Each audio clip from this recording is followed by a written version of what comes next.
Eastern Time. We are uniting as one to call down divine enlightenment over the earth and all life forms. So join us for 5 minutes or the full hour for this worldwide event online in the comfort of your own home. Tune in live to uprntalkradio.com or the UFRO Paranormal Radio YouTube channel. Or you can go to our website and our forum site, worldenlightenment2021.org. That's WORLDENLIGHTENMENT 2021.org for more information on this World Enlightenment 2021 event on December 24th, 5 to 6 p.m. We are all coming together in harmony. So let light unite. Think Quantum Leap, World Enlightenment now.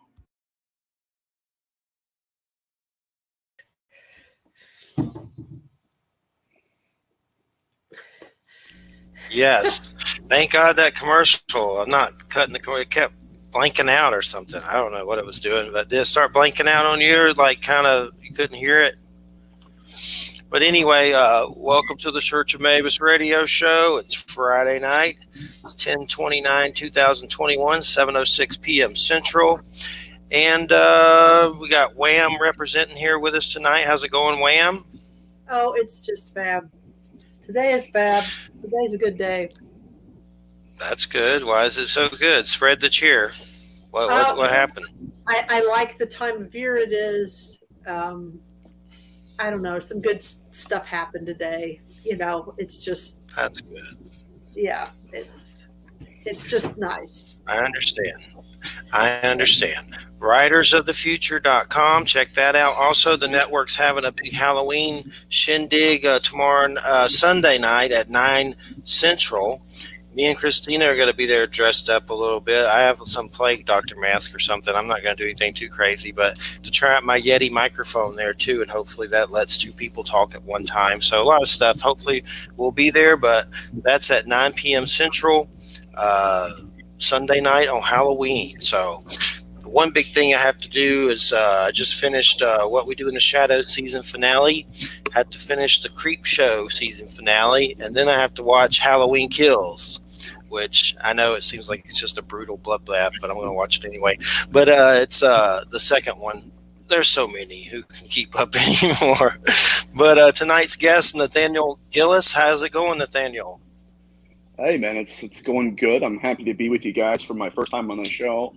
And we're going to get into some really scary stuff. So it's good that it's happening tonight, right? At this particular Halloween. All month has kind of been the Halloween show, but this is the pivot. This is the one, right. The Halloween show for sure. I tried to keep them up spooky, but this is the climax for sure. We had one dude here that had a hearse in Tampa, Florida, and he sells ice cream out of it called Frozen Stiffs. And he'd never done an interview before. And he's like does some goth DJing and stuff. That was pretty cool for sure. But he has a freezer he made of a coffin in the back, and he sells ice cream out of it. Oh my goodness! That's pretty. And then John Russell was our last guest. Well, it's great to have you here for sure. So let's first off.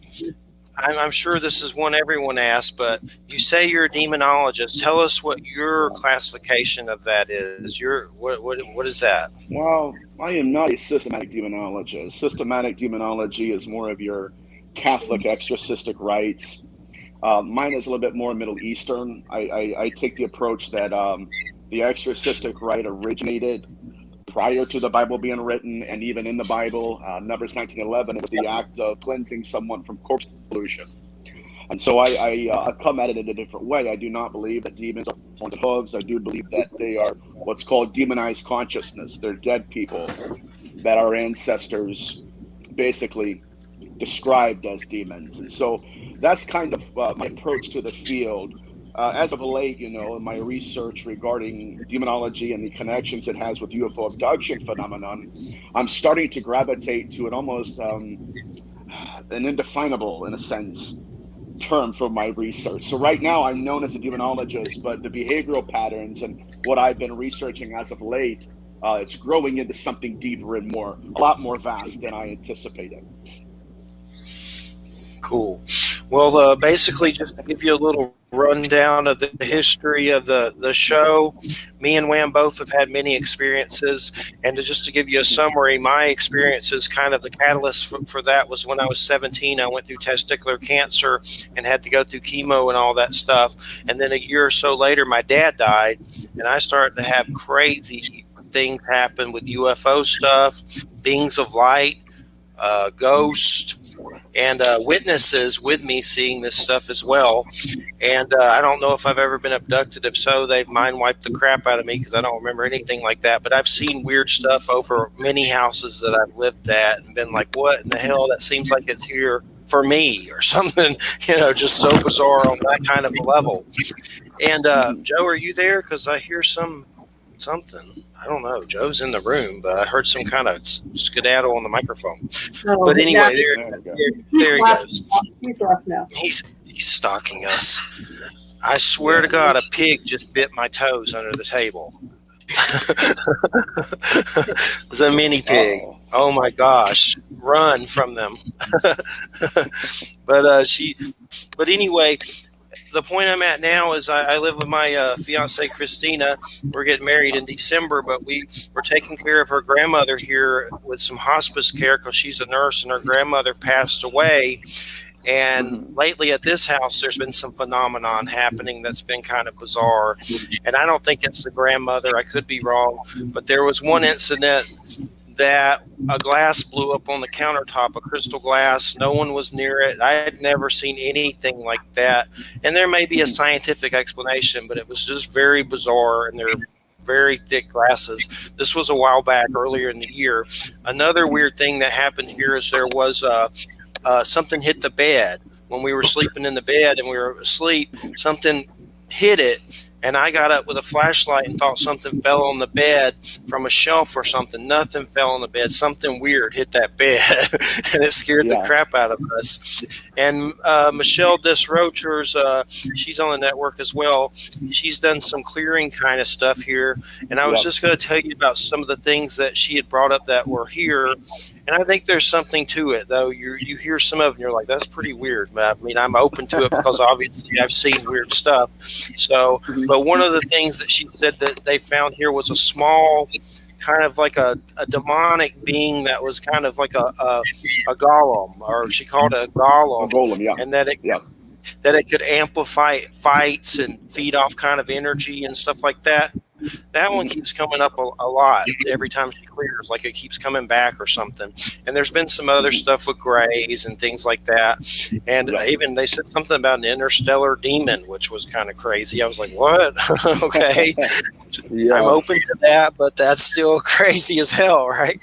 But I've seen a lot of weird beings in my time, so I'm open to it. It's just there's that part of you that's like, what the, trying to accept it, I guess. You almost don't want it to be real, you know what I mean? You're like, no, as long as it's like being a giraffe that sticks its head into the sand or something, or you know what I mean, doesn't exist. Yes. Well, when it comes to, does that little small one sound familiar to you? Because is that something that you're familiar with?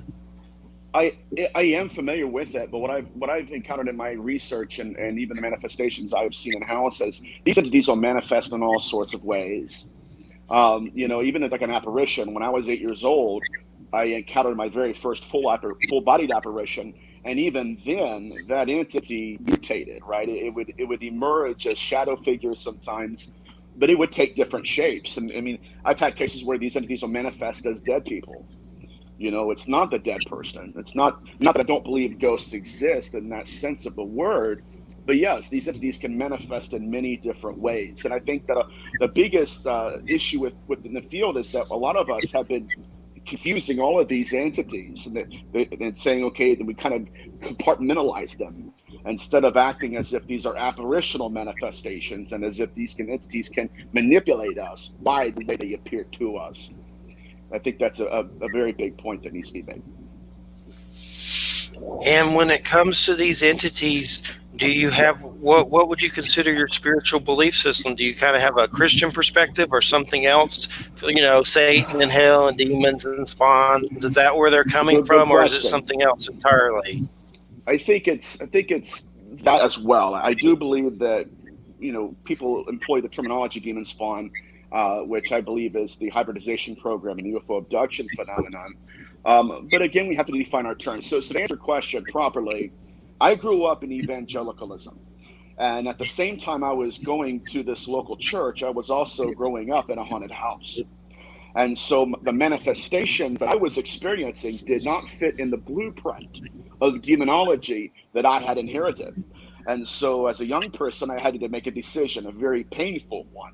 Either I limit myself to the dogmatism that wanted me to believe in just strictly their version of demonology, or did I want to yield to the data, right, and say, okay, what I'm experiencing is larger. And I do believe it's larger. So do I believe that these entities are what Judaism calls the Shadim? Yes, they are. Do I believe that they're fallen angels? Yes, they are. But I think that as a researcher, especially in the field of demonology, we have to properly define our terms. So this is very important. Even before we start getting into the literature in Genesis 6 and what these fallen angels are, we have to define what they were. And comparative etymology and comparative religions, malakim, which is where your Hebrew language gets angel, it meant deceased ancestor. It was a form of ghost. Okay, and so that's why in the New Testament, when you have Peter's family, they thought he was dead, but he's knocking on their door, right? And so they said this must be Peter's malak. What do you mean? They're not saying it's his angel, right? Unless we have angels that look like us. No. What they're saying is it must be Peter's ghost. So that is a very fundamental understanding that we must, as researchers, grasp before we even begin the discussion of the origin of evil, of Genesis 6, fallen angels, and what it means to fall. And I think that once I got a grasp of that, started to read this literature, that's when my demonology changed. So am I Christian, my Christian demonologist, Jewish demonologist? I think that every monotheistic religion has a percentage of truth. But I don't want to limit myself to one area of the field. I think it's all of the above and none of the above. Gotcha.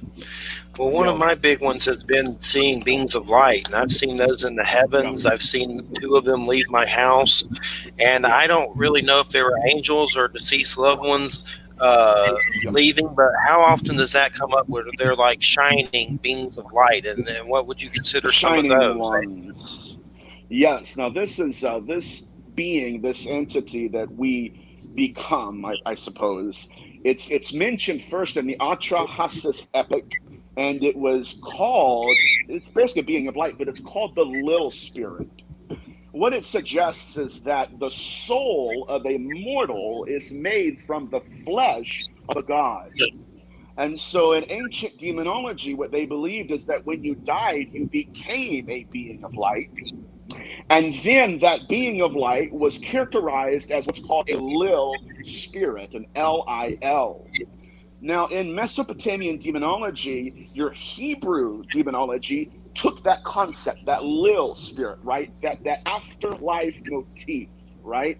When a person dies, they become a being of light. They took that and they said that this Lil Spirit is a species of spirit. Okay, so it's somebody that died, they became a light form. And so then they realized, and throughout their experiences, that these Lil Spirits were starting to come to their men and women and were manifesting to them in different ways. They were experimenting with and on them and were copulating with them. So copulating is just a formal word for they were having physical relations with them. Now, this is all according to your Jewish demonology. Now, one of the demons that they encountered in Judaism, they called Lilith. Not that Lilith was an actual being, more so that it was a species. What I just taught you guys, it was a Lil Spirit. Lilith. Right, but it manifested specific, it's very unique behavior pattern. it manifested as a female, but it would also groom a man into a physical relationship. I don't know. There's some shows I can say things, and I don't want to go too far with that. But you guys get the point here, right? Don't say the F-bomb. That's the only one that gets me Yeah. in trouble. No, I would never do that. I never have on a show like that. You can say having sex or copulating. Okay, Perfectly yeah, fine. yeah. Copulating. So Copulating. these entities would copulate with men, and then they would take the biological excretions, and then they would go to a woman, appear as a man, and then inseminate them. It's very important. It's the very first behavioral pattern in history that links to the UFO abduction phenomenon. But our ancestors knew these entities as little spirits. Now, and that's, to answer your question, that's the light beings.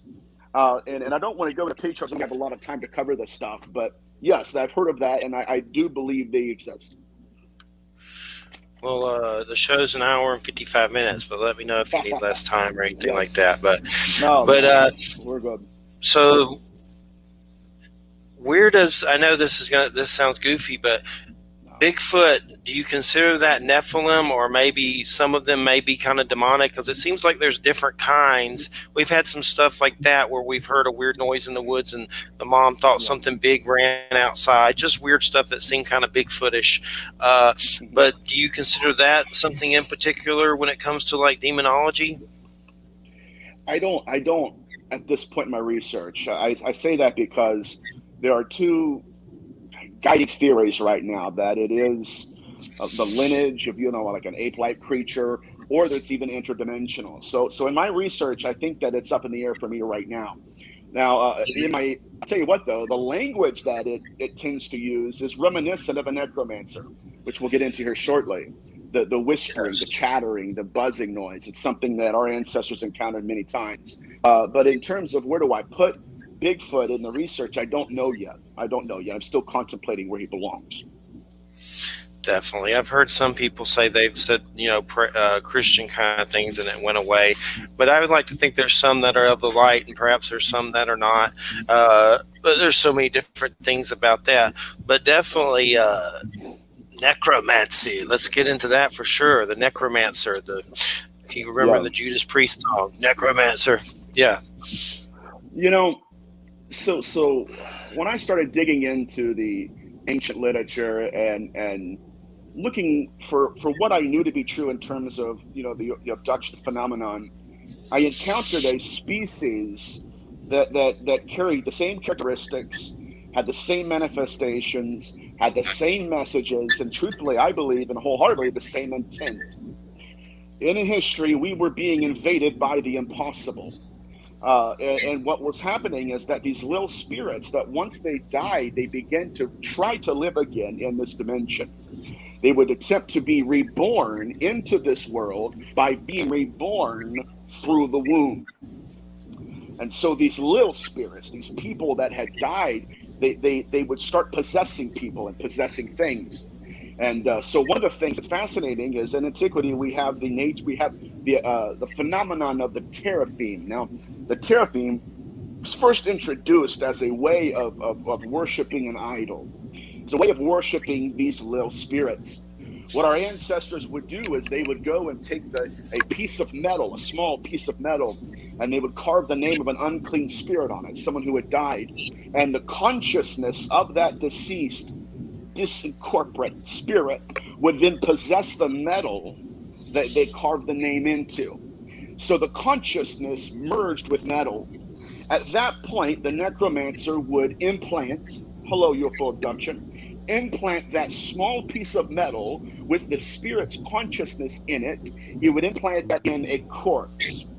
At that point in time, the consciousness of that spirit would then command that cadaver and use that as its body. We would call that possession, right? And so this was just another way of reviving the dead and extending the existence of the deceased.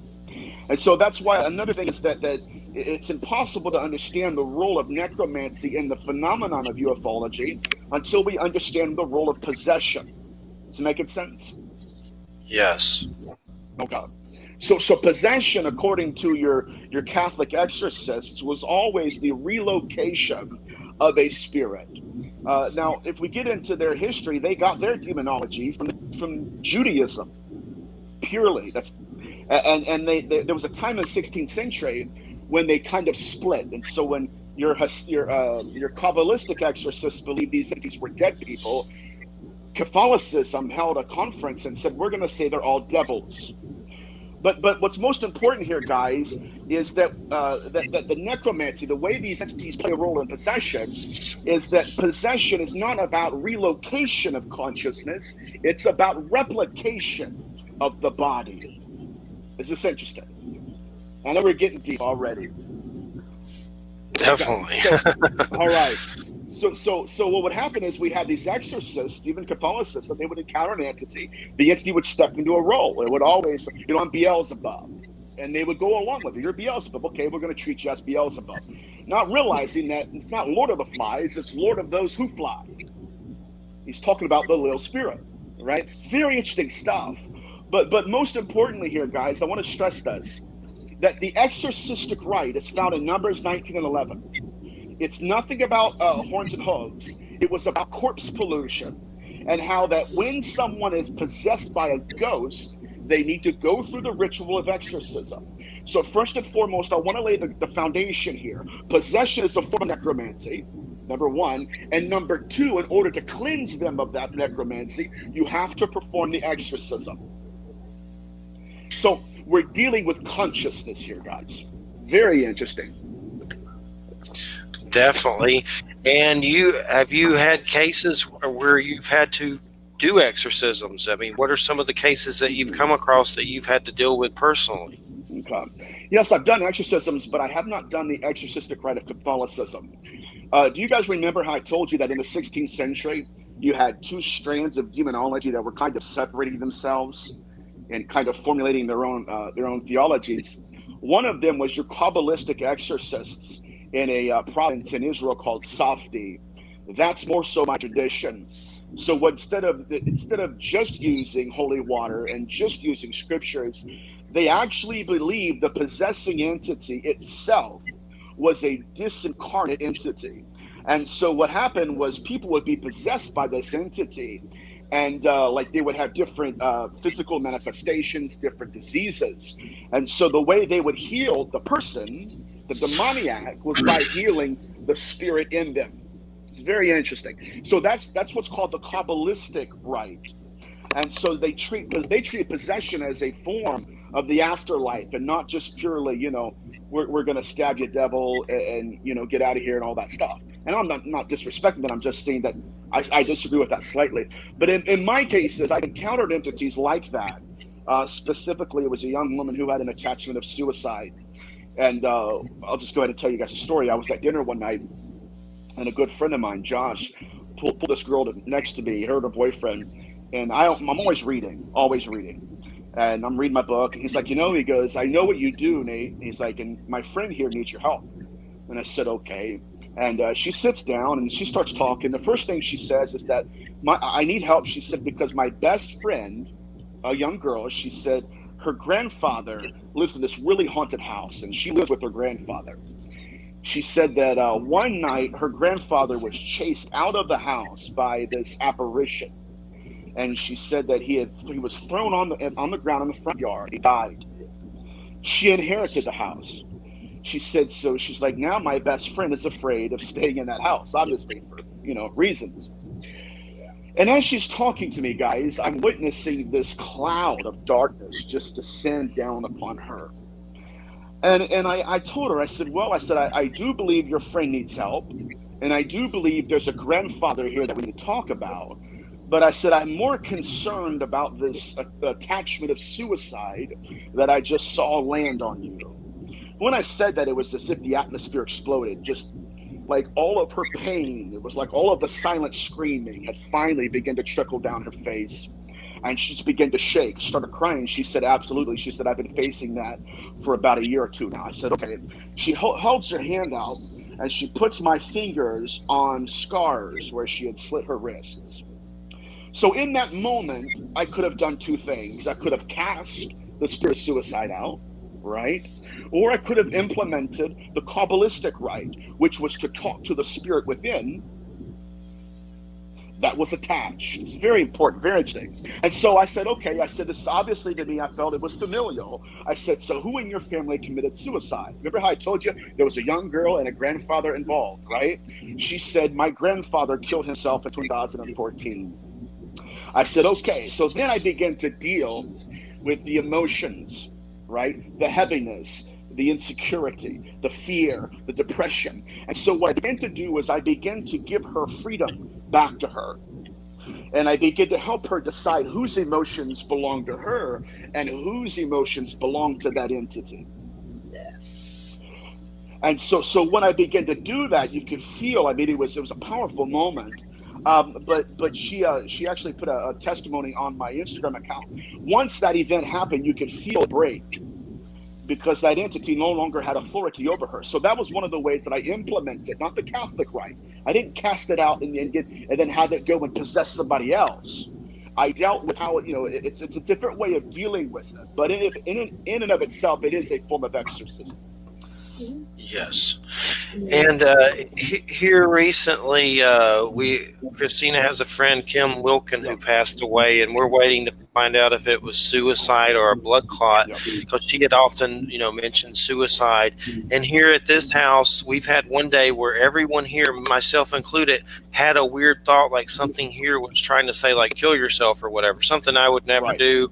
But we had, like, every person in the house was having that thought, and it was just bizarre. And I was like, well, something's probably obviously, would love for us to do that. Of course, it can kiss my arse, but nonetheless, that's come up here, and it's definitely scary. And last night when we found out about Kim, we thought that that's what she had done, but that they say it possibly could have been blood clots. So I'm hoping it was, it's bad either way, but I'd rather it be blood clots than, taking your own life. But as far as when it comes to, is that normally their a demon's first play? They enjoy to, get people to take their lives, obviously? I believe that it's a very prevalent spirit. Let me attack that question. Not attack it, but let me answer that question and attack that spirit real quick. I faced suicide at 14 years old. When I was growing up in that haunted house, I had dreams of somebody committing suicide for months on end. I failed grade. I failed one grade, or I think it was a grade or two, because I couldn't get that heaviness off of me. So I think that's why I have a certain sensitivity and a passion to help people who face that. But yes, now for those who are, because I know I don't know somebody's listening need to hear this. One thing to monitor is your thought life. What these entities will do is they will send a thought to you and then monitor your belief in the thought. Now there's a lot of, specifically trauma. If there's unhealed trauma or abuse that you've suffered, that you've never, healed over and never got it out of your system, what will happen is they'll send an entity in the form of a thought to you, and then watch where you apply that thought to your life. For instance, let's say it's like a teenager or a young adult woman, and they were sexually abused in their youth, and so I've had this before. I've dealt with cases like this. What that entity will do is it'll stick them in abusive relationships to keep the pattern of behavior going, and then it will lay on them literally and figuratively, and then it will say things like, you're not worthy. You should just go ahead and end your life. And what happens is it'll send a thought, but it does not have permission to manifest yet. It's a thought now.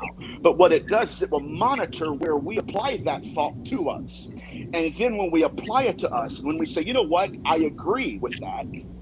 I'm not good enough. I should go ahead and die. Now that entity has authority.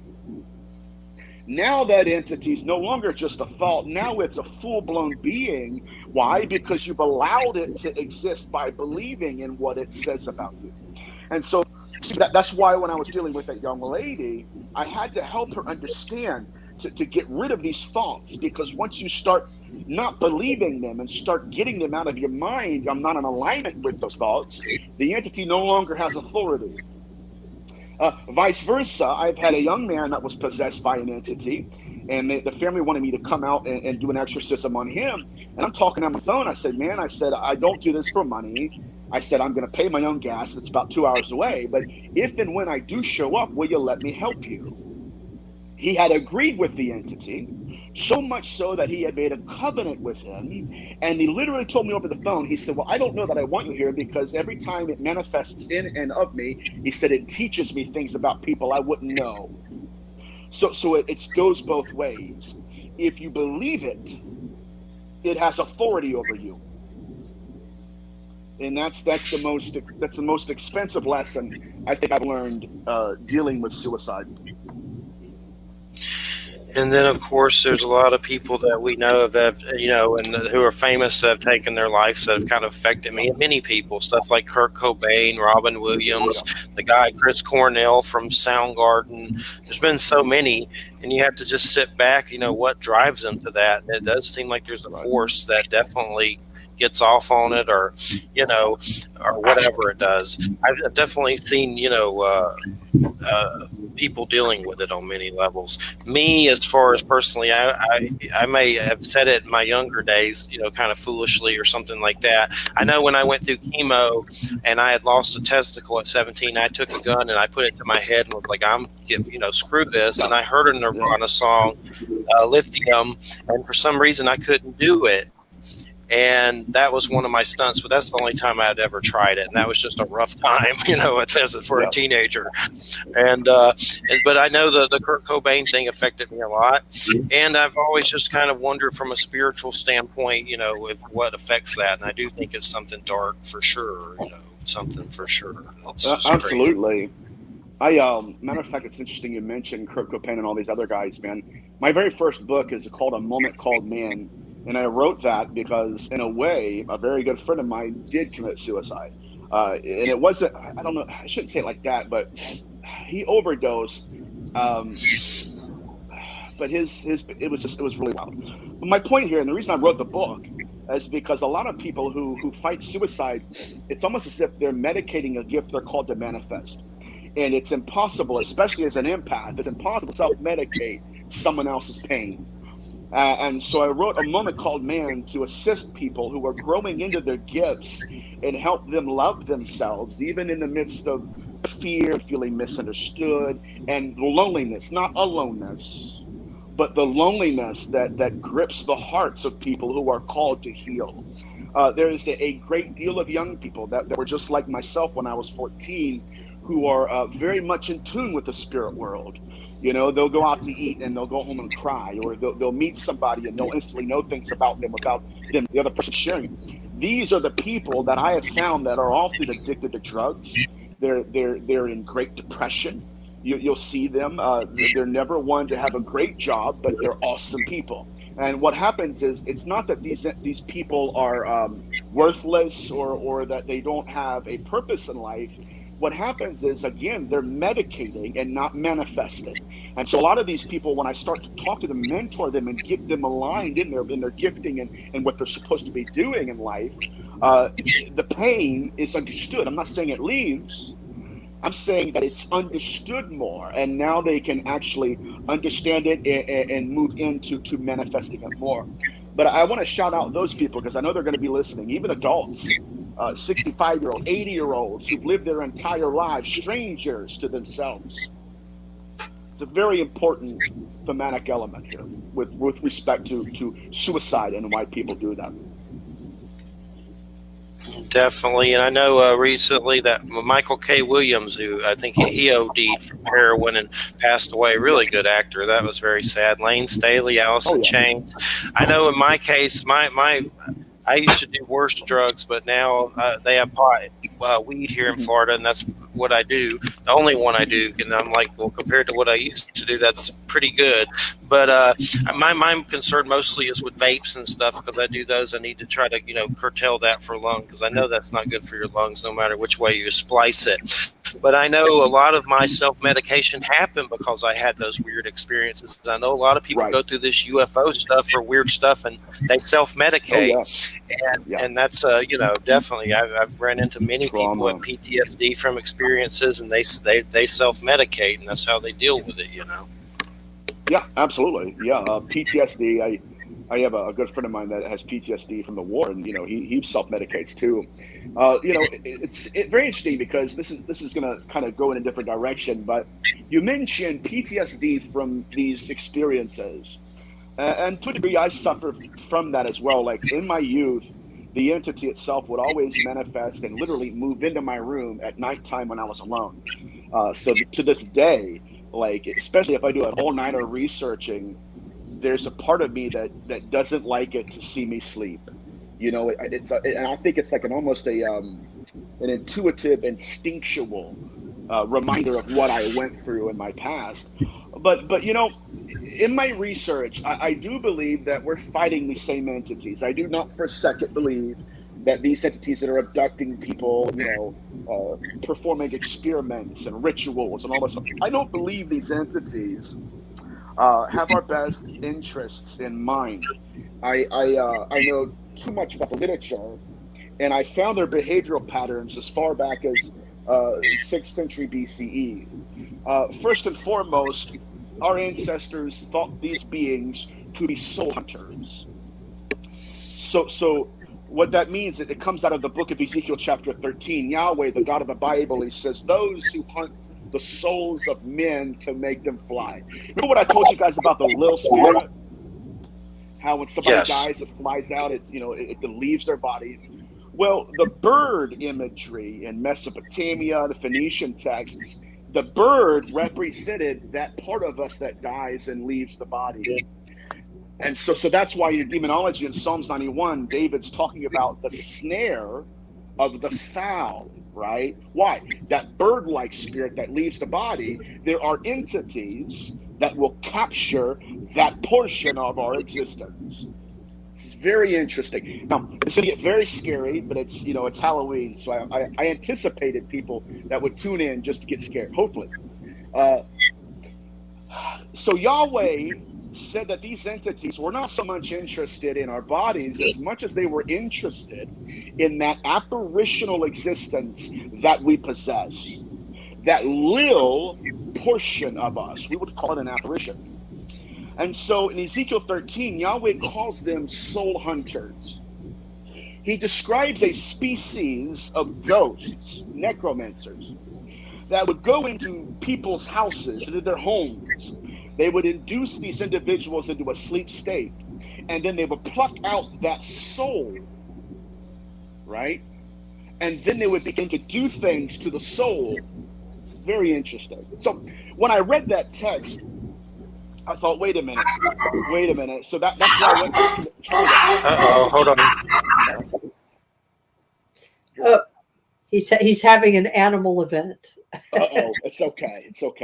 Yes, it wasn't me this time, so I'm good. I'm just kidding. No, he's got lots of pets. Yeah, there's American bulldogs and a pig, and I got you. Dude, them pigs soul hunters. So they're they would pain in the ass. soul. Don't ever get one. they would abduct the soul and that portion of us. See, that portion that the Atrahasis epic calls the flesh of a god, right? The soul is the flesh of a god. They would take that out of us, and they would treat our soul like we would treat our body. They would do things to it. They would take things out. A very interesting aspect here. But he also mentions, he says that they hunt the souls of men to make them fly. And so when you get into the imagery, the typology, the language of Yahweh in Ezekiel 13, he's literally pointing to a species of ghost, necromancers, who had the ability somehow to induce people into a sleep state, basically press pause on their body, and to pull the ghost out of them. Now, when I read that, I thought, man, that's very creepy, because it fits into the blueprint of what abduction truly is. Now, why do I say that? Because we have a major percentage of abductions where people are being pulled out of their body, and the entity, the part of themselves, can you guys hear me? Yeah. Okay. The part of themselves these entities are pulling is that astral, soulish, apparitional, lil part of our existence. Case in point, these are soul hunters, but case in point, Betty Luca was in bed one night. She's an experiencer. It's called the Andreasen affair for the researchers out there. Yeah, Betty Andreasen. Yeah. Yes, Betty Luca is in bed next to her husband. Her husband is awakened. So there's something in the room, something's going on. He leans over to witness these entities pull Betty out of herself. Wait a moment. Right?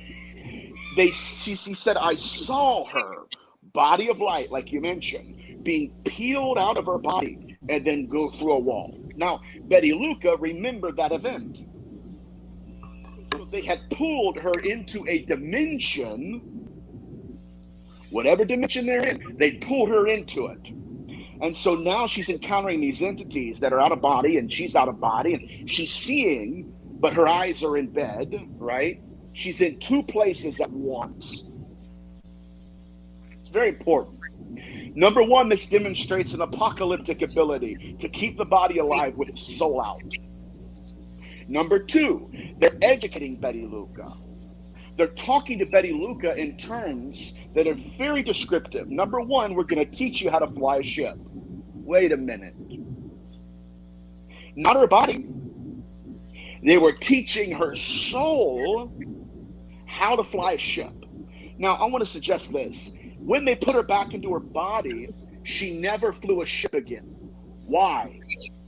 Because I would suggest to the field that they're not educating the body's muscle memory, right? There's two memories here. They're educating her soul. Those who hunt the souls of men or women to make them fly. So what we're dealing with here is an apocalyptic species that has the evidential interest to peel us out of ourselves without our permission, and it's sometimes without our awareness. So that's where my research is centered, and this is getting instantly really dark really quick. That definitely wouldn't surprise me if something like that's happened to me. I've always thought maybe they were messing with me on the astral level or whatever, and I've had weird dreams, things like that. But let's say, I mean, they always put you back. Some of these entities, let's say they take it permanently. Does that leave you in like kind of a zombie state, or is there? And how would you get it back? Okay, so this is very interesting. I just read this account tonight. It's from Beyond UFOs, and forgive, I have ADHD, and so when I do get to reading, I read like a monster. So this is already dog-eared and everything. But there's an account in here that I just read tonight where a young man was in almost a fatal car wreck, right? And he says that he's in this abduction experience. He said he leaves his body, and he says, I'm looking down at my body that's, like almost like shriveled up and on the road. And he says, next thing I know, this magnetic energy begins to pull. He said, in my soul, it pulls my soul. And he meets this old man who is a guide, which he's not really a guide. I don't believe that at all. The old man looks at him and says, this is very interesting, you could die here soon, and you will. Matter of fact, your doctors do not have the capability to put your body back together again. And guess what? If your body dies, you're displaced. You're going to die too. And so that's basically what they told him. And so they threatened them. They said, so here's your two options. Either you die, we allow you to die, or you do what we want you to do. You become our prophet, and we put your body back together again, and then put your soul back into your body. Now, I would suggest to you that these are the entities that orchestrated the motorcycle wreck. I would also suggest that throughout history, these entities have been plucking souls out of bodies, never to return them again. I would also suggest this plays a role in the missing 411 phenomenon, where people go missing and they're never seen again. But these are soul hunters. This is what they do. So in terms of people that are never returned, I think there are a lot of people that are dead that we would call out of their body. They're not in their body's dead, but they're captured by these soul hunters. Matter of fact, we have many abductees who encounter people they know died during the abduction. So again, I think we need to quit looking at abduction through the lens of, encounters of the third kind. Instead of it just being bodies and people that are missing bodily coming, I do believe there are dead people that we think are dead but are alive that are captured. It's very, very unique. I know that's a unique standpoint, but there's an insurmountable amount, just a magnitude of evidence here. So we're going to get to it, but yeah. What book was that again that you had? The book. This is Beyond UFOs. The science. Well, you have to put it all in there.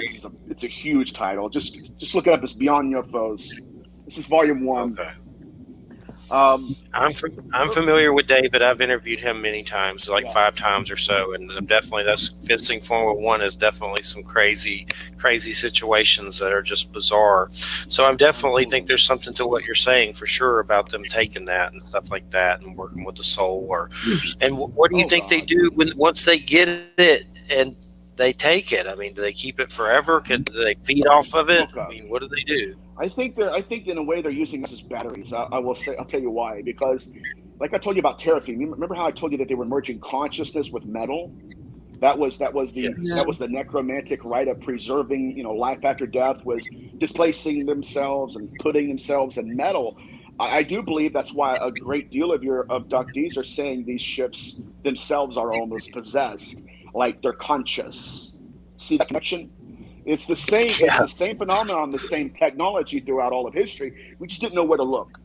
But let's get back to this aspect of hunting the soul. So Yahweh is another strange reference that your Jewish scholars will understand. It's fascinating. He says, those who hunt the souls of men to make them fly. And then he suggests what's called the currency of consciousness. He says, those who should live die. And those who are dying should live. What he's saying is that these entities are living by killing. Necromancers. And it's a very interesting phenomenon, and I don't even know where to go with that. But yeah, it's very interesting, and there's so many directions. But again, this behavioral pattern has been throughout all of history, but our ancestors interpreted these entities as ghosts. Period. It didn't matter if they had big eyes or no noses. These entities were apparitional according to them. Yeah. It's heavy stuff. It's real heavy. Yeah, this is like a John Carpenter movie. yeah. Very it's definitely a trip.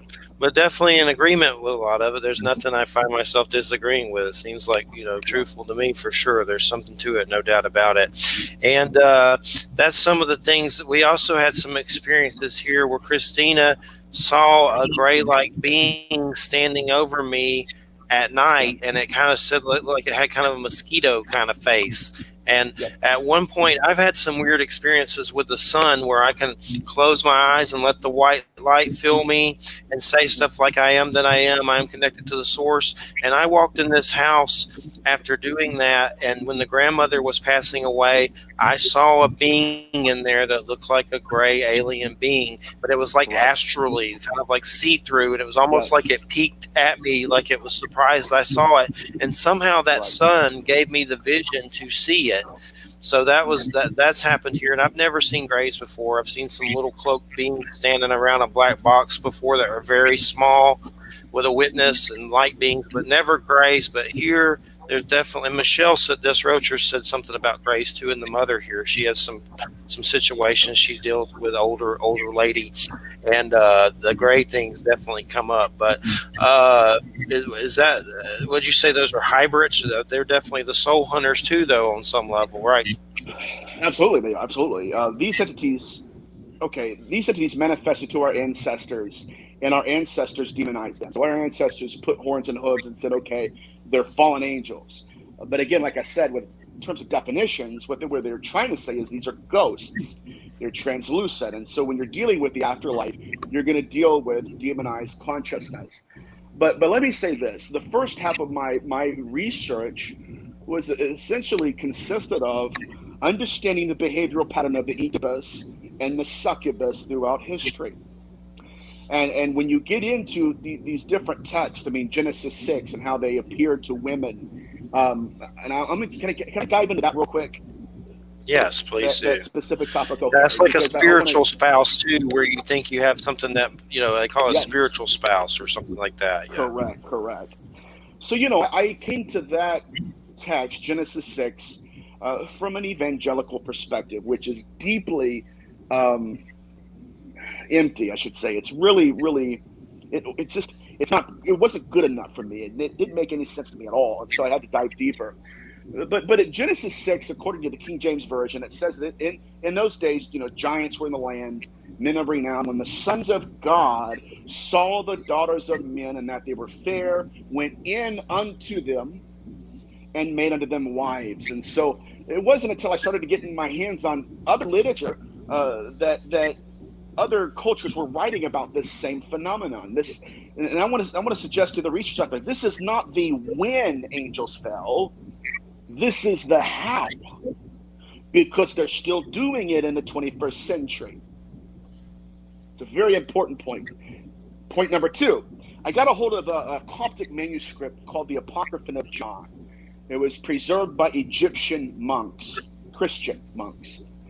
They said that, this is very interesting, they said that in that time of history, that incubi spirits, apparitions of men, were appearing to women. And it wasn't that they were actually marrying these women, but they were appearing to these women in the images of their husbands or a lover.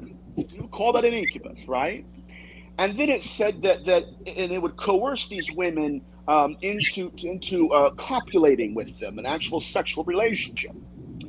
But then it said something very interesting. It said that at the moment of impregnation, follow that rabbit hole for me, they would stare deeply into the eyes of the woman, still maintaining the apparition of the husband or the lover, and then they would inseminate them, and at the moment of insemination, they would reverse their appearance to what they actually looked like.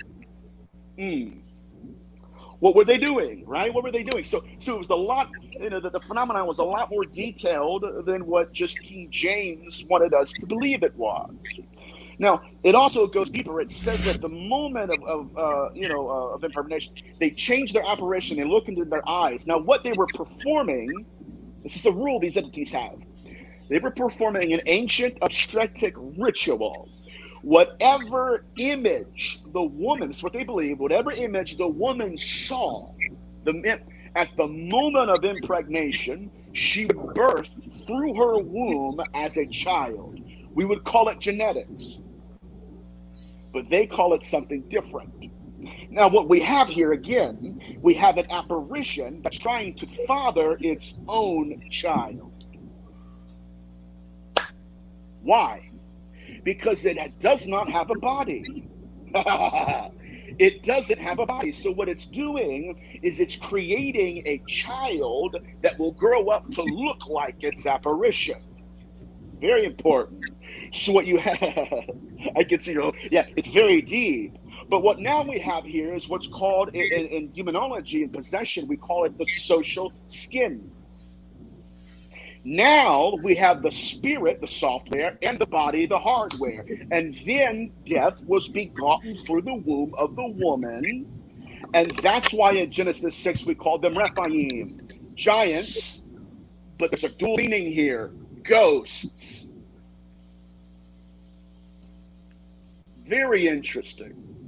And so these entities created a hybrid. Why? They stepped into them. And they were born into this dimension, reborn by being reborn through the womb. The whole idea here is it's almost an illegal form of reincarnation.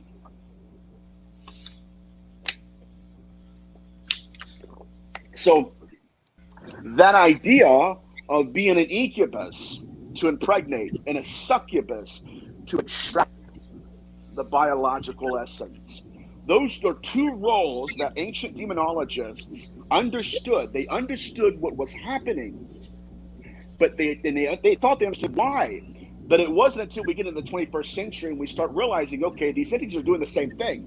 Now they can look like grays, they can look like grandma. Like I worked with a young lady in India. This entity has manifested to her 8 times in the image of every lover she's been with. It's the same entity, right? It's just looking for a way to do what they've always done, which is impregnate. I know it's heavy, man. It's heavy stuff. It's definitely a trip for sure, no doubt about it.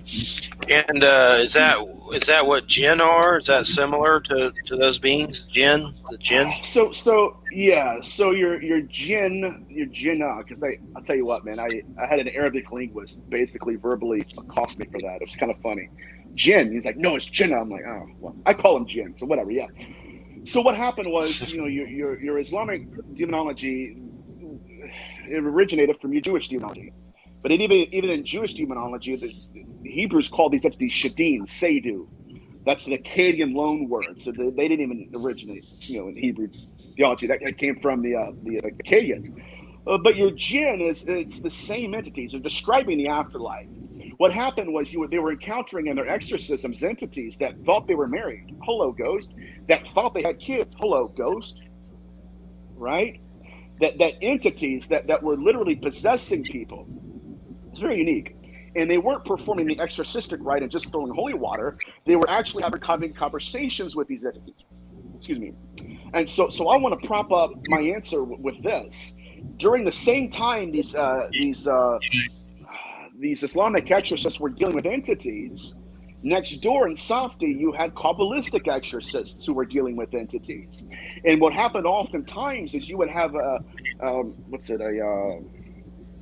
I forget what it is. Anyway, you would have an Islamic guy. He would be talking to this entity. The entity happened to be Jewish, and so he would actually tell him, "I don't believe in Allah. I believe in Yahweh." And so he would go to the neighboring village and say, "Hey, listen, is there an exorcist here?" Yes. So then they would have to conform the religion to the spirit. It's very interesting. But in all of it, again, even jinn and the nature of jinnah, it points right back to entities who have the memory they inherited and that are disincarnate. I hope I'm not too ADHD tonight, guys. Yeah. And when it comes to, I guess the biggest thing is it's like, obviously God is there, but Yep.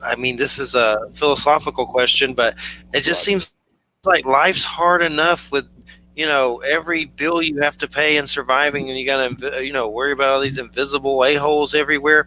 Where does God fit into all this? Does he try to stop it? Obviously there's ways to pray and get close to Christ. I guess that protects you. I'm just trying, I guess that's the philosophical question. What the hell? Well, let me say this, man. Those who know me and are close to me know that when I research, I go hard, and I try to, look at the phenomenon in every way I can. I took a break from researching for a week or two, and I went to Rhode Island. I stayed on Federal Hill, and I just unplugged because, I had read a case where it was a Christian lady, and she felt the abduction coming on, and she began to quote the Lord's Prayer, "Our Father who art in heaven, hallowed be thy name, thy kingdom come. Thy will be done on earth," and all of a sudden her head leans back and her eyes roll back in her head. Put the imagery there. Can you imagine? Our Father who art in heaven. So whatever we're dealing with, again, there's either God is allowing this to happen, or we need to reconsider some very painful things. Because we have abductees that are calling on Jesus, and sometimes it works. We have a greater amount of abductees who are calling on Jesus, and they'll manifest as Jesus.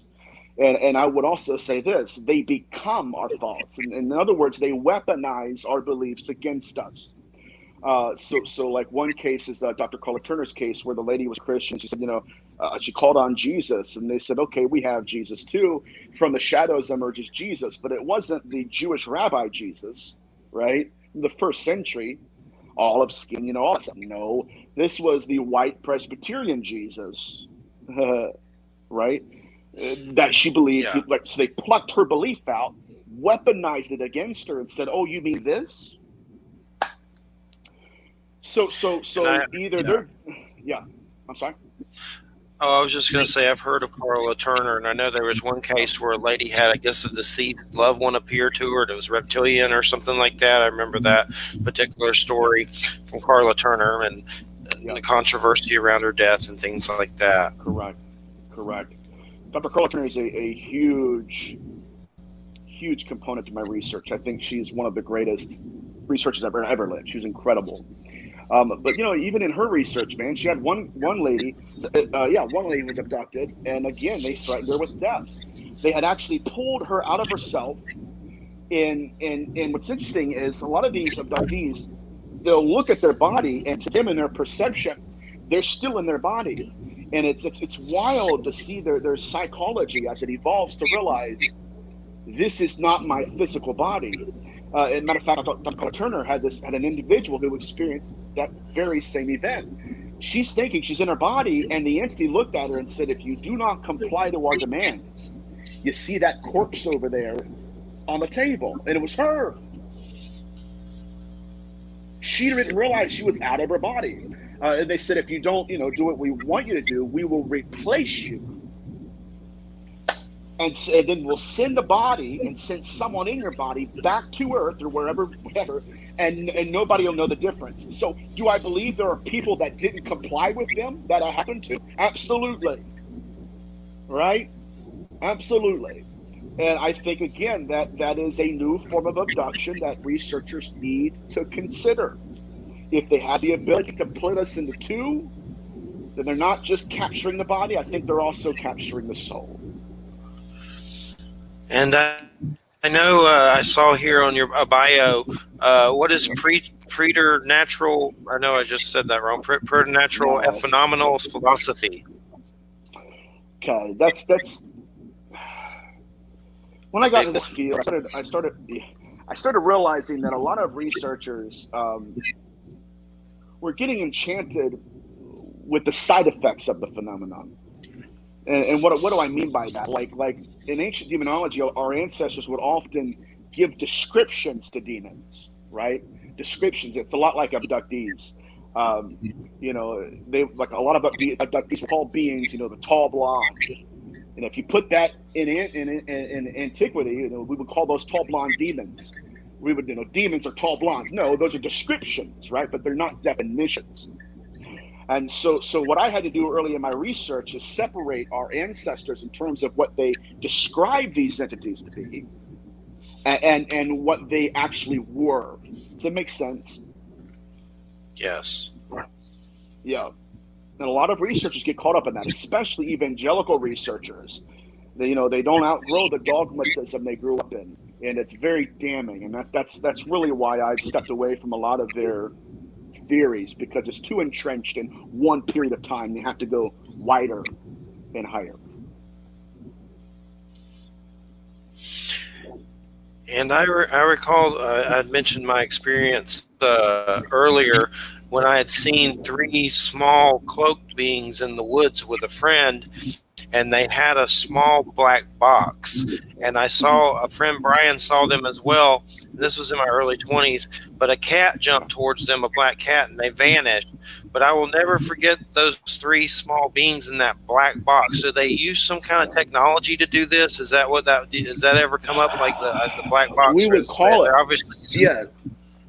Yes, that matter of fact, it's kind of funny. I was talking to Michelle DeVries. If you haven't heard of her, guys, she's unbelievable. She's unbelievable. She has some interviews on YouTube. She's somebody that I just have high respect for. But she mentioned this to me one time, and I started researching. Yeah, it's Dr. Carla Turner mentions that black box, and it was in the context of someone's soul being trapped in the black box, literally where an abductee was watching them pull souls out of bodies and place them in a box. Now, to answer your question, we don't know if it is some form of technology or, we can't define it. What kind of technology could pull a soul out? We don't have that. We don't even have the physics we need to measure that kind of technology. But I don't know. It's necromancy technology. I know a lot of people think it is, but it's a tough question. So I don't really know if it is technology at this point. Well, it's that box has always creeped me out because trying to figure out what the hell it is. So that definitely adds a new component to it. That's even more creepier. So, and I hate to be that guy, man. Honestly, when I do shows, a lot of people, they think I'm just going to be the usual talk about demonology, horns and hooves and all that stuff. And it's like, the reason we are scared of the devil, many of us are scared of the devil, is because we at least know how to quantify it. We know how to qualify it. We know which dimension to put it in. We never really thought about an entity that can pull us out of ourselves. Like one instance that's really concerning is Betty Luca. During one abduction, she was in a ship, and they're talking to her soul. They're educating her soul, and they're telling her that when we're done, you will not remember this. Then why are you telling me? Right? Again, they're not telling the body; they're telling the soul. So anyway, she's in this ship, and she looks around and she sees three humans laying like cadavers, laying on these tables, and there were three balls of light or orbs, one over each of them. What were they doing? They had pulled the soul out. It's a horrifying thought that we're dealing with a species that's doing that, because we can't stop it. And I think our government knows that. We can't stop it. How do you spell Michelle's last name? I was trying to find it just to save it for later, but what is it? Debris? DEV. She's like one of my great friends. Let me pull her up. I don't want to mess her last name up. Michelle. Yeah. DEV RIEZE. Okay. She used to be a big time exec. Left everything to do this work, and she's brilliant. Yeah. So all right. So we have a little bit of time. So let's get into exactly how this soul and body and all this stuff works. So about a year and a half ago, I did a show and I was discussing scarifications. One of the behavioral patterns that I saw researching the incubus was that these entities were accosting women and then afterwards carving symbols onto their bodies. Now, the very first demonologist to encounter this phenomenon was Father Sinistrari of Amino. He was a Franciscan priest. He was very interesting. He was one of the demonologists that would go to a house within an hour of this entity accosting the woman.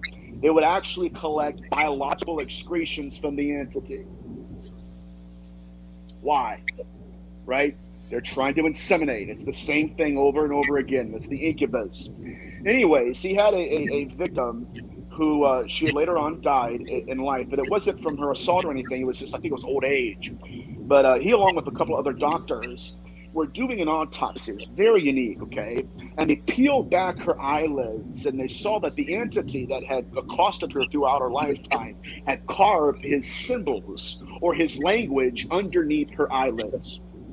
So that's a thing. It's a very disturbing aspect of the phenomenon, but it exists. So one night I was on a show talking about that, how these entities will possess people, and in the possession there are things that will manifest on the skin. This man reached out to me and he said, he's like, I've never heard of that until I heard your research. He said, but I want to talk to you about my father. He said, my father was a renowned remote viewer in my local town. He said the local celebrities would often pay him thousands of dollars to get readings. He would essentially lay on bed. His father would lay on his bed. His soul would separate from his body, and he would encounter these entities. He said it was interesting. He said, because one night, he said, my father went to do a reading for a group of people. He said about 20 minutes into it, he said, I hear my dad scream. He stumbles down the stairs, his dad does. He's incoherent, inconsolable. He's shaking. He's white. He's crying. And he said, we saw these entities manifest scarification symbols on his chest simultaneously. And he said when he got to the hospital, they calmed his dad down. His dad looks at his chest and says, look what they did to me. Now, what happened to his father, he said that he encountered these guides. And when he realized that these weren't his guides anymore, they changed their apparition and they took his soul and placed it back into his body. Now, my point here is that when his soul got back into his body began to manifest these symbols, right? Soul first, body second. Okay, let's go to the second time I've researched that. This is also a phenomenon that Betty Luca has encountered.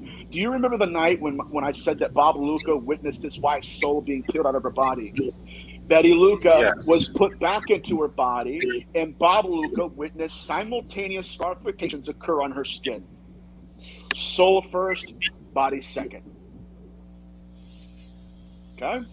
Even if you get into Ian Stevenson's work, when you're dealing with reincarnation, or what we would call that, when you have 8-year-olds who are Indian but they're speaking fluent Japanese, and Ian Stevenson would talk to these children, and they would often have death wounds.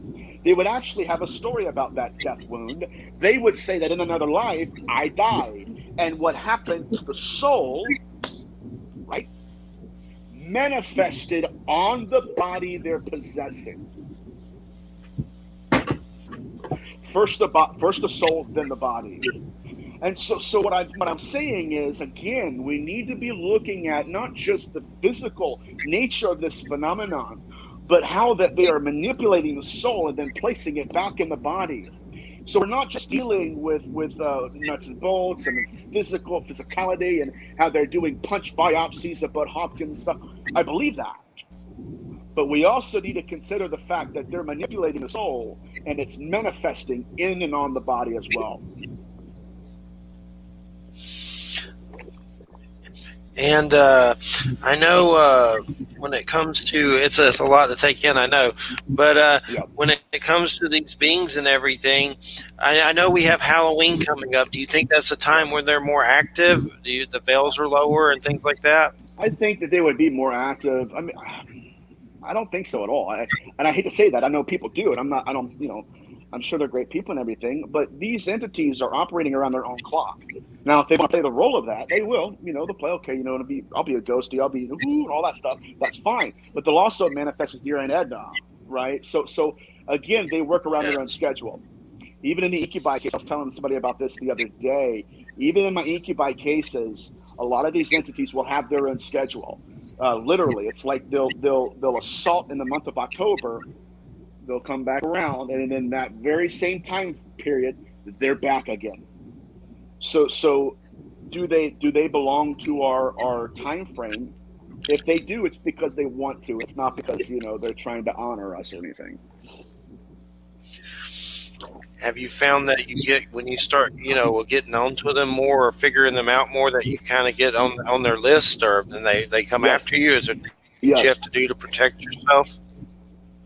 Okay, so when I really started diving in deep, I was doing shows where EVP started coming through. Matter of fact, I did Dark Horse Paranormal in Rhode Island.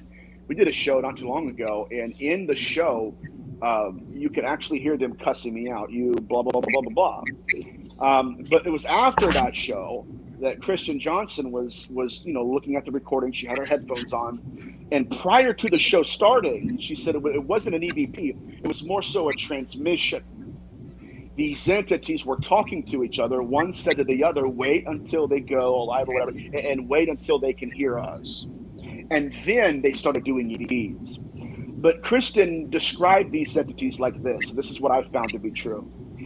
When she heard their voices come over her headphones, they projected their nature. They projected their consciousness into the headphones. Kristen, she said, the amount of evil that I felt was something she had never encountered in a haunted house, never encountered in the haunting she grew up in. She said it was something so other. She said, I threw the headphones and I ran out of my house. It terrified her. That's the true nature of these entities. So yes, they knew who I am, and the only way I've learned this far to kind of separate myself is to watch like stupid cartoons. That's how I do it, or that's really I watch Frasier. I've learned that in order to get away from that sticky feeling, that heavy feeling, that's what helps me the most. That's not a prescription, by the way. To each their own. What kind of stupid cartoons? Like Oh man, so I leave Frasier on most of the day. It's like therapy. Frasier. I'll watch Bob's Burgers, Family Guy, because I love Rhode Island, and unless you've been to Rhode Island, Family Guy won't make as much sense. But you know what I mean, like a bar in every corner. It's just so that's what I do. But make no mistake, man, there are times, and those who are closest to me know, where I just have to shut down and walk away, because there have been times when I've felt them looking into me. It's a really weird feeling. It's different than hauntings. Like I've had a murder case where, I do a cleansing and they just cut up the carpet a week before. But it was nothing like that. It was nothing like that.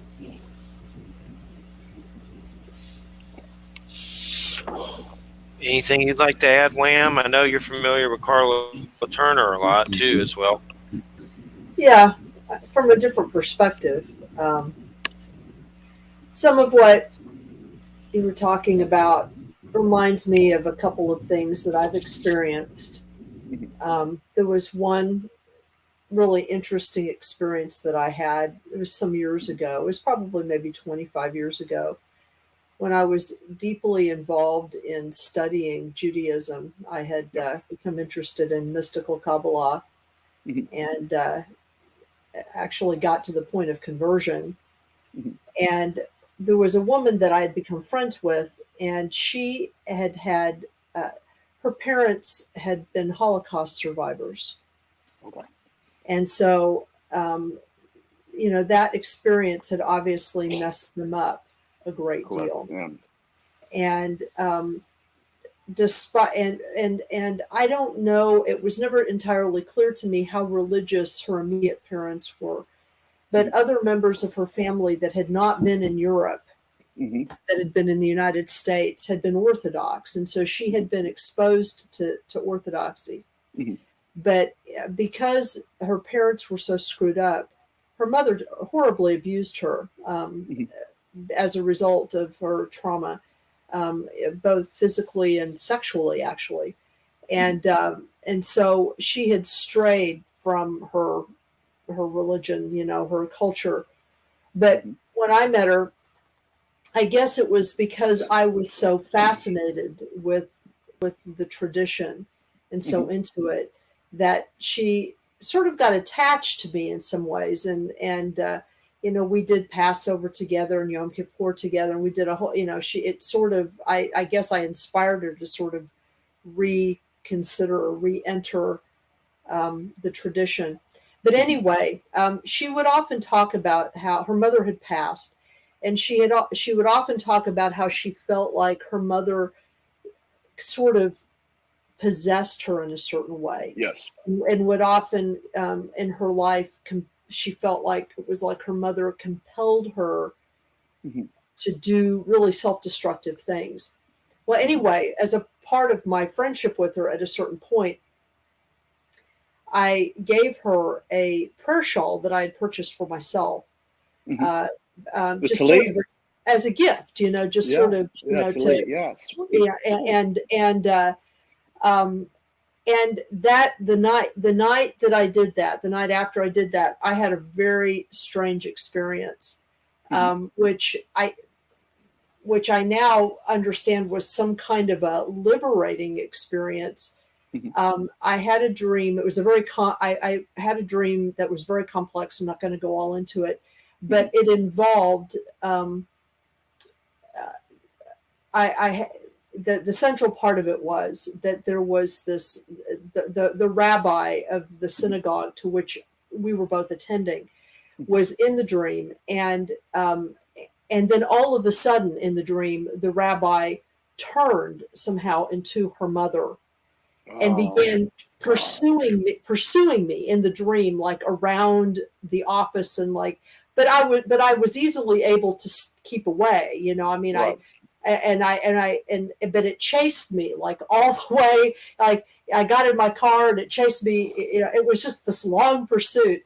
And eventually I got to what I understood was my house, or the place where I lived. And it turned out to be this huge ziggurat-like structure. It was like amazing, but it was like, it had all of these elaborate, I mean, I kind of recognized like what the model of it was, but it had all of these doors and gates and everything. Well, I got in, I was fine, and when it realized, and whatever this entity was, her mother, whatever, kept trying to get in. It was like it was battering itself against the walls of whatever this was. Yeah. So at some point in that, I just woke up and sat straight up out of bed. I mean, just literally just sat straight up in bed. And this is the only time anything like this has happened to me. Mm-hmm. There was a figure at the foot of my bed. It was a white skeletal figure. Yeah. And I saw it. It saw me, and it took off running. And I was, without even thinking about it, I was out of the bed and chasing it. And I chased it down.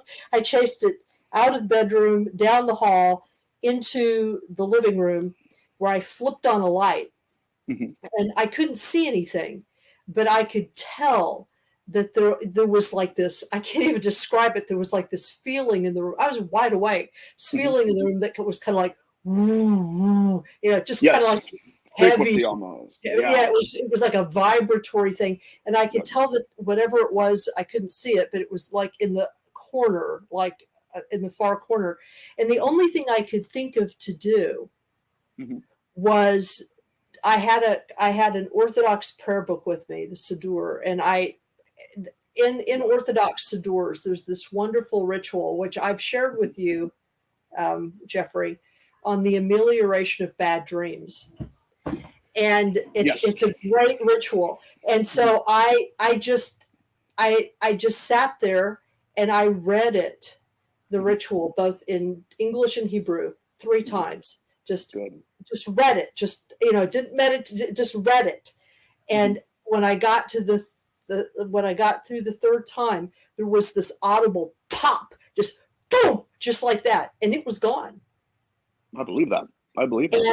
And what was interesting was that, like, several days later, she contacted me and told me that same night she had had a dream about her mother, and that she didn't share with me all the details about it because it was very personal, but that she felt as if her mother had been driven from her and that she felt free.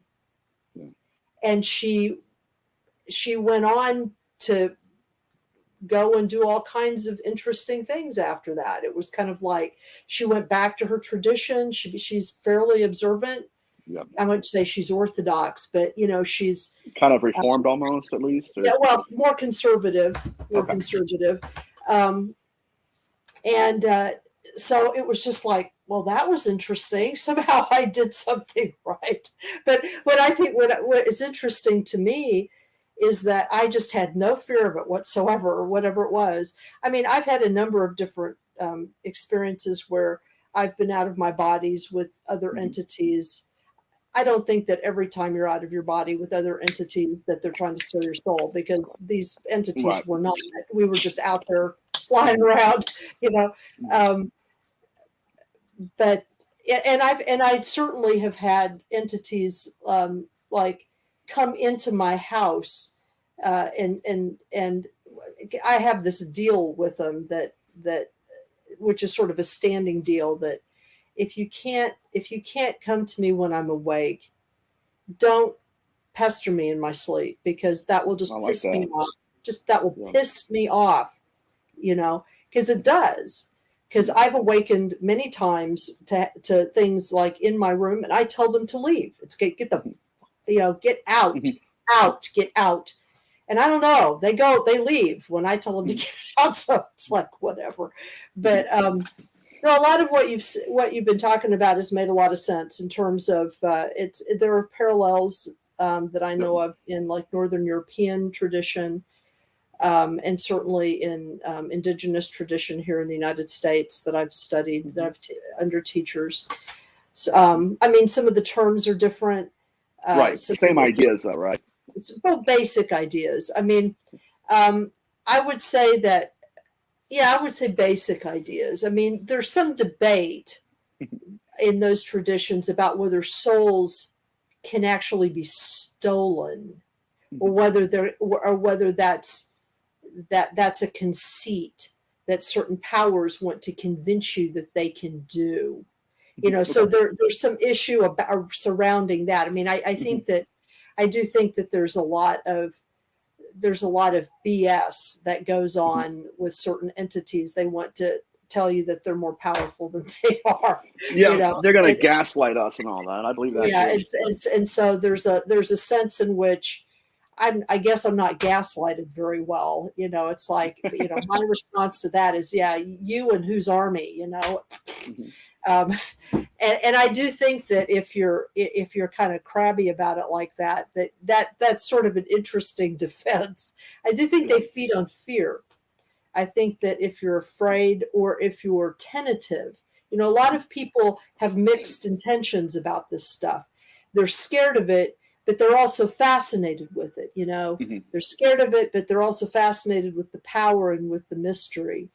And you have to sort of be careful that way, because that sometimes if you don't take care with that, it leaves your boundaries really permeable, and some of them will take advantage of that. It's like, oh well, they don't really know what they're doing, so They'll make a point, right? yeah, exactly. But anyway, so yeah, I mean, but when as you were talking, I was really thinking about that experience with my friend, because that was like one of the most vivid experiences I've ever had of an entity like that. I mean, completely awake, just and actually seeing something like that had sort of a semi-corporeal form at a moment, and was clearly linked, I think, to her mother as an ancestor. And I think that probably it was, I don't know, I don't know if it was her mother really, or if it was whatever had possessed her mother that somehow passed to her. That's a good point. That's a very good point. Because I'm dealing with this with a student of mine right now. I'm a Sufi, and I'm dealing with this with a murid of mine who has had a number of traumatic experiences in her life, and she has some kind of an attachment on her, and it isn't really clear actually whether it's a growth of her own, something that invaded that. I mean, I almost sort of think that it was something that invaded that in order for her to cope with it. She sort of created, like, I guess the best way to put it is like a spiritual callus, around it. Yeah. And it's not even so much that it's something else anymore as it is just her own stuff that she has to figure out how to reintegrate. And we're still sort of working with that, but it seems to be better than it was. But I think these kinds of things are interesting.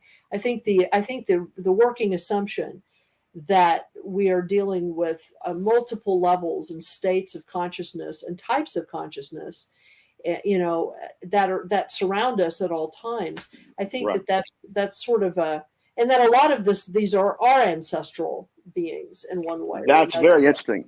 Yeah. That not to interrupt you, you're reminding me, because I'm huge into the Jewish tradition. Like, my dad is he's Hebrew roots, and so so that's what I know a lot about it. I grew up in that pretty much once we left evangelicalism. What's fascinating to me is the legend of the Dibuk or the Dybbuk. Yeah, and a lot of people are limited to it's just a wine box, and when you get into the linguistics, it's possession. Even the pictorial tradition was somebody walking with a skeleton attached to them. Right, exactly. Incredible stuff, So again, this doesn't point to horns and hooves as much as it points to consciousness, right? It's the dead person, or there's an attachment that's laying on and laying in. It's very unique, but one thing that's fascinating too, and we're dealing with how they interpret pregnancy. They interpret pregnancy as a form of possession, and possession as a form of pregnancy. That's why in the 16th century we had, again, the incubus phenomenon in another name. They called it Dybbuk. We had women that were being induced into sleep states and being accosted in a dream by an entity. Same thing in Genesis 6. And I want to make a side point here, guys. If that's specifically when they fell, was in Genesis 6, and not how they fell, then I guess angels are still falling. No, right? So my foot has to think bigger in terms of that area of history. Anyway, so in the 16th century, we had women that were being accosted by entities, waking up from the dream and having bruises and scars. And not just that, but they began being possessed by the entity they encountered in a dream. Very unique, very unique. And then, okay, so not only was that occurring, but these entities begin to evolve. They begin to mutate into a very strange strain of evil.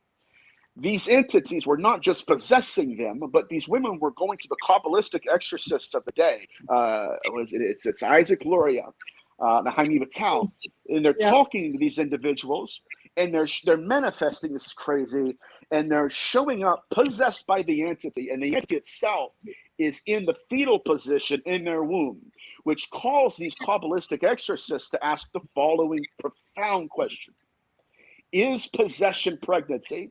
Number one. And number two, were these individuals possessed by or pregnant with the entity? I would suggest that in order to answer that question, we have to go back to Genesis 6. One the same. So they perceive pregnancy as a form of possession and possession as a form of pregnancy. Now, I don't know how much time we have. We have like 10 more minutes to get down to the nature of possession and all that. We good? 5 more minutes? Yeah, we're good. Yeah, we're good. So possession was never about the relocation of consciousness. So when we get into Ezekiel 13, we start to understand that these entities are trying to create a body. This is very interesting. It's called a social skin. So when you get into linguistics in Hebrew in Ezekiel 13, they were cutting pieces of flesh off to sew it onto themselves. It redacts back to the ancient skin grafting that your physicians did. It's very interesting. That's what it's a form that they were performing. But they were trying to create this body that looked like their spirit, their apparition. So it wasn't until I started getting into anthropology and I got a hold of James Frazier's book, The Golden Bow, that he starts to describe where this phenomenon of dispossessing your body and placing your soul into someone else. It originated in ancient warriors. This is very interesting. When they were dying, when they were on the battlefield, they knew their body had suffered a mortal wound. They would dispossess their own body. This is why the New Testament said the angels left their first estate. They dispossessed their own body and placed their soul in someone else. Now, my point here is that possession was never just about the relocation of consciousness, but the replication of the body. Give me something that looks like me. That way it's not transient possession. It is something that is mine and it's centered. Matter of fact, Malachi Martin, the great Catholic exorcist, would call this perfect possession, where death can look at you through the eyes. And that's all I got to say about that. But it's fascinating stuff. But certainly, I think the field of demonology, especially in the Catholic tradition, we have to stretch ourselves beyond the dogmatism. It has to grow. Yep. And we got till 5 till, so that's when we end the show. 5 till. Okay. So I didn't know. Yeah, and all of this plays a role in the UFO abduction phenomenon. Matter of fact, I will suggest that there's a reason why Yahweh said, "Thou shalt make no graven image of me," because we do not have these entities manifesting as Yahweh. Very interesting. It's interesting to me because they'll manifest as Jesus because we have people who some of them have politicized Jesus and they have different images of Jesus, so we have something for them to pull from. We have a role in which they can step into. But all of this plays again necromancy. There's nothing these entities are doing that doesn't already occur in history as a form of necromancy. I didn't know if we had any questions, which I know with necromancy, most people think it's like a wizard bringing a dead person back to life, like Dungeons and Dragons and stuff. But you've definitely added many new layers to it for sure. Yeah, definitely. You're like what's so interesting about this is when you're what is her name? Because I see Wham on here. What is her name? It's Wham. It's Wham. That's her radio name. Wham. Okay. Cool. So Wham, you were mentioning this frequency you were feeling. Now, in the Old Testament, the Ammonites called this frequency Zamzu meme. Zamzu mean. Now, that's what these Ammonites, when they went into Canaan, they experienced these entities, and they called them Zamzu mean. So obviously mean being plural, so Zamzu is singular, right? And so your Zamzu, this is interesting. The reason they named these entities Zamzu was not because it was a concrete title, but it was in their language. The only word they had that sounded like the language these entities communicated in. A buzzing, chirping, a whispering language. Now, also as a reference, Isaiah 8:19, Yahweh comes against necromancers. He describes this language. He said, those who consult the necromancers, those who chirp and those who mutter. Now, again, if we're going to deal with chirping, again, we're dealing not with actual chirping, we're dealing with imagery here, right? The chirping soul. It's a person that's possessed by that lil spirit, and it begins to speak through. So what are we dealing with? Again, we're dealing with a string of necromancers. And I'll shut up, man. It's so deep, and it's cool because, I don't really, when I do shows, there's not a lot of people that are that, I would say, knowledgeable about orthodoxy and all that stuff. And it's really cool to, talk about that with you because you understand a lot of this stuff. Yeah. But and the UFO phenomenon. When did you decide to tie that into everything? Did that take a while to come to that conclusion with UFOs? Not really. Honestly, it didn't, because in Ezekiel, Ezekiel's wheel. Again, I don't really agree with a lot of these evangelical interpretation of that. The Bible says that the spirit, this is interesting, the spirit of the creature was in the wheel. Again, we need to start looking at two different Hebrew words, neshama and nefesh. Those two Hebrew words will unlock the door of understanding for a lot of these evangelical research. The stuff. And I will say this. Until we understand nefesh and neshama and how it's employed in these texts, we will never understand how and why they were merging their consciousness with metal. And wherever the creature went, wherever the wheel went as well. Again, it's everywhere, but I think that there are greater dimensions of thought to learn once we place the phenomenon in the correct historical context. When you do, it opens up and you start to see things that have always been there. Actually, I agree with you. One of the interesting things when I was deeply studying Kabbalah, and this is Jewish Kabbalah, not Hermetic Kabbalah. Life is Levi. Yeah. I found it really interesting that there are like 5, depending on the authority, there are about like 5 or 6 different levels of soul. And one of those levels of soul is a kind of collective, it's the part of you that comes from the ancestors that hooks you to them. And there is a lot of interplay between nefesh and neshama, as you say, because it's in between those two kinds of souls or levels of souls that physical manifestation occurs. That's sort of the nexus that provides the mechanism, if you will, for physical manifestation. And it was interesting to me because we tend to think of soul as being, we in the West we've inherited a Greek idea of the soul, that the soul is sort of this one thing, but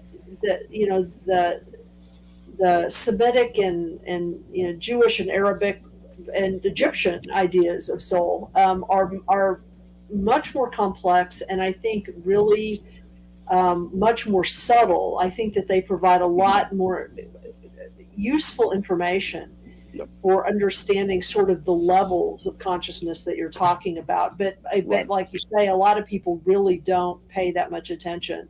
And you have to learn. You have to study the other languages, and I think that's part of it. It's like nobody wants to study Hebrew. It's like, oh, please,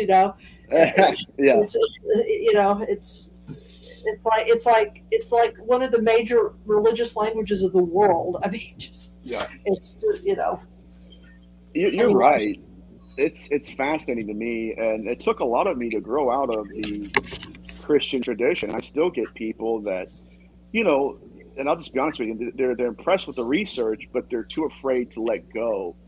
You know what I mean? Of that, oh my God, it has to be like this, and my pastor told me it has to be like that, and therefore, if I don't agree with my pastor, he's going to put me in a big old pot of stew, and he's going to burn me for as long as God lives. And it's like, look, guys, they didn't write the Bible.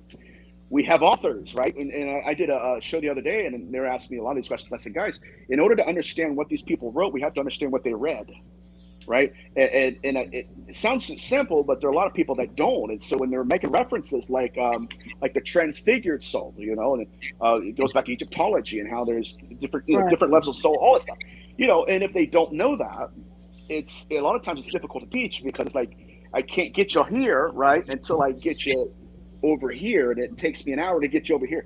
It can be frustrating, and so in recent history, in recent past, I've been trying to simplify it, which it's difficult. You know what I mean? A lot of these thoughts are so expansive. It's like, the truth is that I mean, the way I've come to think of each one of us is sort of like a combo of things, and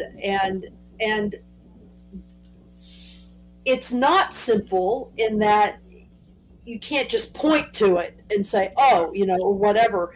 But it's simpler for me because it actually takes account of the data. I mean, for me, something is simpler if it accords with data. Then it's simpler. It isn't simpler because it's just a less facile. I mean, it's a more facile concept. And I don't know, that was part of the reason why I had to leave Christianity too. I mean, the circumambulations that my mother wanted me to make around the version of the Trinity that I was taught. Yeah. It was just like, especially once I found out that it came down to, between the Eastern Church and the Western Church, it came down to simply a disagreement about where a piece of grammar was. Yep. In terms of how they were going to interpret, how the Trinity was structured, and then it was just a matter of a scribal error. Yep. It was like, okay, so all of this stuff. It's just kind of, and like entire movements. Somebody screwed up. Some scribe was not clear about where he put an iota, and so you have the Western Church going one way with its theological understanding of the Nicene Creed, and the Eastern Church going its way. And I just thought, you know what? I'm too tired for this. It's so funny. I am not going to. These are pointless theological posturings at this point. Yeah. It reminds me of, I think it was the School of Hillel. It was either him or Gamaliel, right? But I think it was Hillel. They argued for a decade on literally whether or not it was good for God to have made man. And for a decade, I mean, every day, like today, we're going to argue about this subject. It's like, dude, but this stuff has to be discussed. And I think, again, that the data, it suggests a lot more than a lot of researchers want to accept. I mean, I know researchers that are actually doctoring their data, literally. Like people have come to me and said, okay, I went to this author and I told him, you're asking for abduction accounts. Here's my abduction account. Well, that's too negative. Block. We don't want to hear from you. So they begin to shape their own narrative, and I have to ask myself, who's wanting you to do that? In my master's thesis, I talk about that. Okay. And we can't do that. That's so damning. I mean, I can't. It completely destroys the whole concept of how it is that I mean, it completely destroys the whole concept of research. I mean, why do that? Yeah. It's just crazy.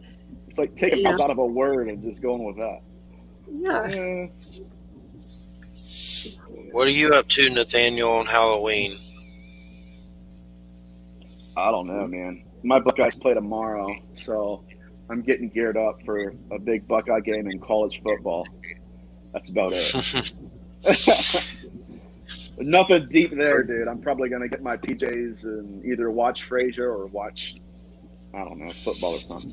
What about you guys? I know I'm doing the Halloween gig for the network at 9, so mostly I've been listening to a lot of weird music, like old Halloween music and stuff like that. They have so many weird playlists for parties for Halloween on YouTube. Oh, that stuff gets pretty crazy. There's some good stuff in there. Listen to Ministry earlier. Every day's Halloween, and if you put in Halloween music on YouTube, there's our Halloween vintage music. There's a lot of old weird stuff, like from the 30s and 60s or whatever, just old weird Halloween music. That's a lot of fun. There's a channel on our cable that's Sounds of the Seasons, and they've just been playing like Elvira singing and weird stuff like that. So the music helps for sure. We don't get trick-or-treaters here, or I don't even know if they come anywhere around here in this town. I've never seen them in any of the towns around here. A lot of them go to churches and do some trunk or treat or whatever that is, but there's like no trick-or-treaters here. It's like a lost, like extinct, I guess, here in Florida Bible Belt. So doesn't happen anymore. That might help a lot, Yeah, it does. They try. It's Sunday, so they do weird stuff. Like a long time ago, they used to try to change the date for some reason. Like I guess that would give it less power or something. Like put it on Halloween on a different date instead of the date it's on. Weird stuff like that. Yeah. Definitely gonna do Halloween Kills. So that's about it. I like to try to watch some horror movies and stuff like that. But do you have a website you'd like to plug? We got about 4 minutes. I had a website, but honestly, I'm on social media anyway, and I know that people want me to have a website. I used to. I'm on social media, the Nathaniel Gillis on Facebook and Instagram. On Instagram, I'm not one of those guys, that. And nothing wrong with this, but I'm not always posting what I eat and all that stuff. I put, everything I put on Instagram is about my research. If I'm deep into some behavioral pattern or some connection I put all of my thoughts on Instagram. So out of the two, Facebook and Instagram, I'll follow Instagram, the Nathaniel Gillis. All right. Well, it's definitely been a pleasure having you here for the Halloween show, and definitely some great truths in there. And I've had so much weird stuff happen to me. I have to wonder about the soul thing. Like I feel weird all the time and exhausted here with some of the stuff that goes on. There's been some clearings that I think have helped, but it always seems like something kind of tries to slip back in. Like they said that little golem thing showed up again or whatever, and they removed it. And I'm still amazed how people say they do this stuff from far away, like remote kind of stuff. That's kind of new to me and interesting. I think there's something to it, but I'm learning about it, so I don't really, I'm still figuring it out, a lot of it. But I definitely think there's something to it, and they've had some luck here for sure. And I hope to talk about that on the Halloween show tomorrow and everything. Well, it's great having you on. Thanks so much, and I hope you enjoy your gaming and. Have a good holiday, and definitely like to get you on again sometime. It's been great. Thanks so much. Thank you. Sure. Thank you so much, guys. You guys have a good night, all right? You too. All right, you too. Right. All right, everybody. You're listening to United Public Radio, 107.7 FM New Orleans. And we got about 2 minutes left. And, William, I was trying to find that thing. I know you sent it to me, that ritual of bad dreams, but if you happen to see it again somewhere or can dig up that email and resend it, please do. I know I got it. Maybe I saved it somewhere, but for some reason the email wasn't coming up in my email. Like I looked at all your emails. Well, I just looked up in Messenger because I remember I had messaged Christina about when I'd sent it. Yeah. So I had sort of a target date of when I sent it, which was December of last year. So I will go back and see if I can find it. Okay, just let me know. It should be in my email, so that's what's so weird. I know I pulled up all your emails, but for some reason it's not there. I think it was called I put ritual or orthodox, or been trying different things, but pretty much all your emails came up and it was not there, unless it must be hiding somewhere or got deleted by accident or something weird. But I knew I saved it too, but finding it, that'll be a whole nother ball game on my desktop in there. But I'll look. But if you happen to see it, definitely resend it. If not, it's no big deal. But she may have it somewhere too. I'll have to ask her. But right now, I was just trying to OCD look for it, and I should have just not did that right now during the show. But once I get on the thing, buddy. I might have also sent it by another email. So what I'm going to have to, because I have like 4 or 5 email accounts. So I might have sent it by another email. So I'll have to check my other accounts. Yeah, just when you can. No rush or anything. Okay. What are you doing for Halloween? I'm not entirely sure what we're doing. I know we're gonna do a little bit of the trick or treating for some of the kids in the neighborhood, just simply because we couldn't do it last year. Yeah. And but I don't know that I'm doing anything that complicated. I think that I know we're gonna carve a pumpkin and tomorrow I've got all this work I've got to do. I don't even really have a day off tomorrow. I've got all this. I've got to do some stuff with my car, and then I've also got to. We're putting shelves up in my office where all this stuff. At some point, you'll see all this stuff cleaned out and up on the wall and stuff. Nice. We got to clean. I know. I got to do similar. Weird stuff with books that are everywhere. Well, hope you have a great Halloween, and hope JoJo has a great Halloween, and hope everybody has a great Halloween. Everybody have a good weekend, and we'll see you next week. There's a native guest. That's with Jay. And then I know you're with the other 2 native guests that come on, but I got to make sure the one native guest is okay. He's up in Quebec, and make sure it works with StreamYard on Apple and all this crap. So it should be okay, hopefully. But all right, everybody, have a good weekend and happy Halloween. Listen to the children of the night. Listen to the beautiful music they make. Good night, everyone. Bye. Goodbye.